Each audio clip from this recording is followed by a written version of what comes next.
I want to tell you that since 8 o'clock this morning, I have been in the Cabinet Office looking at the Chilcot report. And friends, I can tell you that it confirms just about all of your worst fears. It confirms what we know, that Tony Blair lied when he took this country to war on a false prospectus.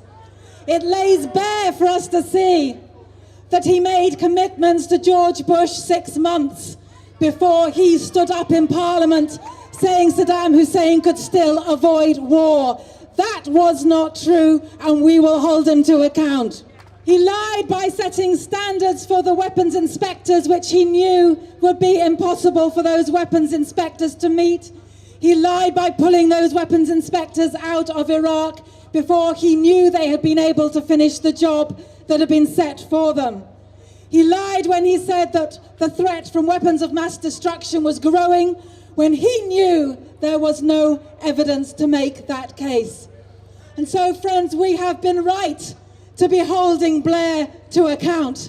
We are right to say that he should be held to account to the highest level possible in this country.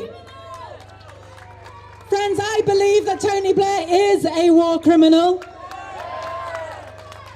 But tragically, if you look at the legal situation of the International Criminal Court, we are being told that at the minute we don't have the right recourse at that court to hold him to account. Because everything that I've seen in that Chilcot report lays clear that this war was an illegal war. Chilcot says very clearly that war was not a last resort. The diplomatic means had not been pursued.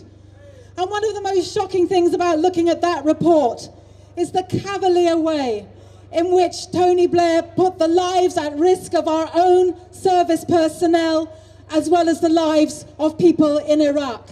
One of the shocking things I found was that there was no understanding of how the decision to move from being active in one province to 4 provinces was ever even taken. It simply doesn't say who took that decision, who to be held to account for it.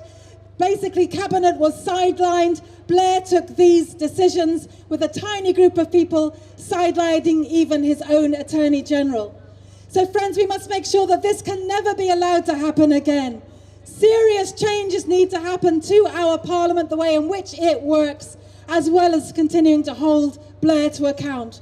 So I just want to thank you for everything that you've done since 2003 and before to try to fight against this war, and now that it has happened, to continue, come what may, to hold those responsible to account.